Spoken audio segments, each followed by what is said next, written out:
Okay, Coach Burnett, so week 1 of camp's in the books here at the Hive here in Perrysburg. How do you feel like camp went this week? How do you feel like what you got out of the kids this week? I thought it went really well, man.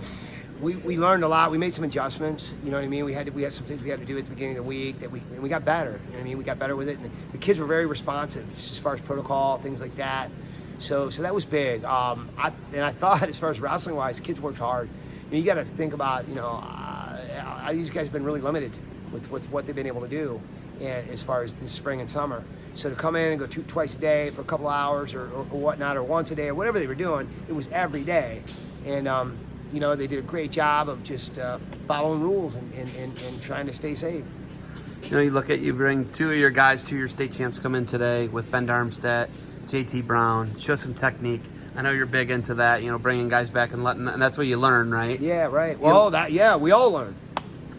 Bringing those guys back, though, what's that like for you to know that you've got 2 guys? You got a guy at Ivy, you got a guy at West Point, you got a Cornell guy, right? You're a Clarion guy with a geography degree, and you bring these guys back, and they attribute a lot of their success to you.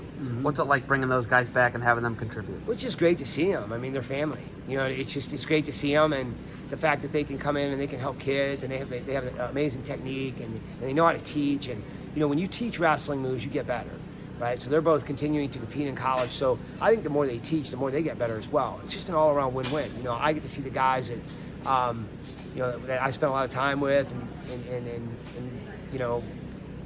they get to work and help other kids. But Elyria has been family, and that's one of the really cool things to have these guys back. It's like having your family back together.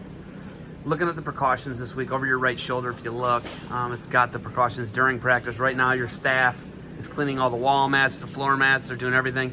The fence soap was big on it. Guy Seiko hooked you up. Yeah. And you're building inroads and you're trying to keep people healthy. Do you feel like you guys did a good job this week as far as taking the precautions? Doing, it's a wrestling camp. There's only so much social distancing you can do. Yeah. But do you feel like the kids took the sanitation efforts and all of that seriously? Yeah, I think I think we learned some stuff on Monday, and then Tuesday, the kids just got better. Everything got better. You know what I mean? And Monday wasn't terrible. Don't get me wrong, but it was like it was our first day. We were coming in and we're trying to figure out, all right, what are we going to do, and how are we going to do this logistically? And I wasn't here. I was dropping Mick off at school, so it's like. I thought as the week went on, it just got smoother and smoother. And yes, you're right. We did our best. You know what I mean? Hopefully, our best was enough. I hope everybody's safe. Once again, it's a great group of kids, and they did pay attention. We split the groups. And we said, okay, when you're not wrestling, you're wiping down. And I haven't counted the wipes. I bet they were blowing through those buckets. Because you went 2,000. You had 2,000 wipes to start the week. I believe so. Yeah. Yeah, because Guy hooked it up, and Defense Soap hooked it up. Oh, yeah, Coach hooked us up, man. Yeah, 2,000 wipes, right? Yeah, it was beautiful. Yeah. This facility here is different than your other facility in Milan. Is this a situation where you're going to go another week here, and then eventually you'll be back in Milan? Yeah, we're at least going to go another week here. We have 2 more weeks consecutively, hopefully, anyhow, depending on how things go. But we had planned next week for sure out here. Letters I've sent to people regarding camp number 3 at the end of July have been, either or. They could be at the Hive, they could be at the Ohio Dogs. So I have some stuff to figure out in Milan at the Dogs to see if things will be ready to go. If they are, great. If there's kids still aren't staying overnight. You know what I mean? Yeah, we have beds at the Ohio Dogs and things like that. But right now, with the way things are, there are no overnight camps now, at least through us. So if we go here, it's perfect. The room is big, plenty of space. Everything's marked off as far as where the kids are supposed to be. This is a great venue. So you got Turnpike, you got I-75. I mean, 2 main.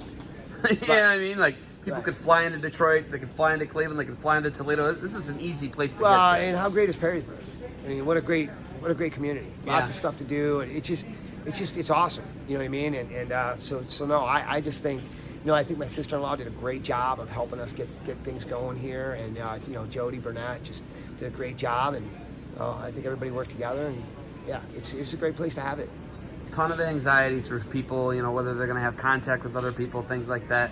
How do you think you guys did a good job of breaking down those barriers and having people being able to work with other people and They haven't done this since March. Yeah. You know, and there's all this. If you look at the news, the news isn't very good news. It depends on what station you're watching, right? Yeah, so there's a lot of anxiety there. How do you guys think you broke down and helped kids and parents make this their normal, get back to some type of normal? Yeah, I guess we'll see. Hopefully everybody did a good enough job. You know what I mean? Hopefully everybody stays safe. You know what I mean? That's the big thing. Everybody knows the risk. Everybody knows you got to be cautious. So, like I said, the kids did their best. We did our best. It was great. It was great to see kids doing what they love to do. I think that, as far as mental and emotional well-being, you have to be able to do what you love. Okay, that can be taken away from you for so long, and then after a while, the wheels start spinning, and things just aren't the same upstairs, up here, okay, and in here. So to have the kids be able to do what they love to do, to have the coaches be able to do what they love to do, I just think is a good thing. And like I said, hopefully everything's okay. All the precautions were taken, and like I said, the kids followed through, and so I'm hoping everything's okay. Okay, so over the next 2 years, we could be in the same situation with Burnett train, having to wrestle Burnett train. I was looking at today. I saw Nate Burnett and Joey Blaze. That's a potential state final matchup, man. If that's something that could happen. Mm-hmm. How do you keep a healthy family dynamic, knowing that you could have two, your son and Blake Saito? That was something that could have hit last year, right? Yeah. It didn't happen. But there's a lot of this stuff where you're gonna have to wrestle guys you train with. Yeah. How do you control that dynamic, and what is your? I've never heard you be like, nope, we can't train with you anymore. You're gonna wrestle our guy. I've never heard you say that. Never heard you say to Jamie Clark, hey, we're not gonna train you anymore. Yeah. I've never heard you say that. How are you able to stay healthy mentally, keep your guys healthy, and still keep the training dynamic that you do? Whether it's Perrysburg versus Elyria, whatever it may be, right? Yeah. St. Ed's guys who train with you. How do you do that, Erik? I've always approached wrestling as it's a positive, and there should never be anything negative come out of it. With my sons, okay, wrestling was never a divider with us. You know what I mean? If you want to be good at it, you're going to do what you need to do. I'm going to recommend things. If you want to do it, then do it. If you don't, hey, it's okay. You're still my kid. I love you. We're going to be okay. Same thing with my brother. Same thing with all the kids from Perrysburg. Okay, Blake Sato, Joey Blaze. Look, these guys train together. They make each other better. Okay, and yeah, could they see each other in the season? Sure, they could. Okay, that's between them. Okay, they're going to get there. They're going to figure that out. That's all them, right? As far as what we're doing, we're sitting in a chair. We're getting our guys ready. We're trying to have fun with it. The bottom line above everything is the sport in general. Okay, is one of the greatest things I've ever been around. Okay, and you can't let anything become negative about it. It can't. A wrestling match can't sour a relationship between two brothers. Okay, or friends. Is there going to be a rivalry? Yeah. Do you want to beat your friend? Yes, absolutely. You do, if you're competitive. It shouldn't ruin anything. With Brecksville, we've wrestled Brecksville throughout the years. Okay, they've beaten them, or they've beaten us. We've beaten them. Whatever. We've trained together. Todd Haverdale's my friend. It's not going to change. You know what I mean? John Heffernan, he's my friend. Okay, St. Edward beat us in the state finals in the duels. Okay, did it shatter our friendship between John and myself? Absolutely not. Okay, so wrestling is good. Okay, there shouldn't be anything negative to come out of wrestling. How fast did the last 18 years of your life go? Did you see Monday coming ever? Did Monday feel like it was ever going to come when you let your kid go? Yeah, right around when the state tournament was supposed to happen. I started to realize that, because you look at that state tournament. Of course, I wasn't going to say it to Mick, but I'm thinking, wow, other than maybe some freestyle stuff, this is really our last go. And then it didn't happen, right? And then, so we went through, we were shut down there, and we kind of went through that. We saw each other a lot. But the thought of actually, things being different didn't really hit me, I guess, until, we dropped him off on Monday, and when I got home that night, I walked by his area, his room, and his stuff, wasn't there. And that's where it was kind of like, wow, So, yeah, I don't have him in our wrestling room anymore, but I don't have him in my house. And that's, that's something that's it's different.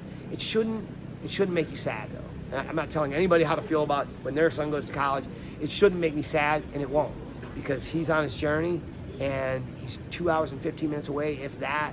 And, we're going to stay in as much contact as he wants to. He hit me up today. It's been gone 2 days. Sent me a text. You know, he's like, when's the session done? In the text, I said, noon. Are you okay? He's like, yeah, just checking it. So I got to talk to my son today for 15 minutes on the phone. No, it's a good thing. So, no, it's all good, man. 18 years, it went like that. I've talked to you about it, you know. But, you know, I feel like we did some cool stuff in that time, and I don't feel like we wasted any of it. Is there any openings in that for next camp? Are you full? Yeah, we're pretty much. Yeah, we got to be really careful about the one after that. What we're doing. Yeah, there are some openings for week 3, July 27th through the 30th. We have some openings left for that, but we just gotta be mindful. All right, Coach, you got anything else for me? No, man, I just appreciate you doing this. I appreciate you being here always. Like hanging out with you, Zeb. And I don't know.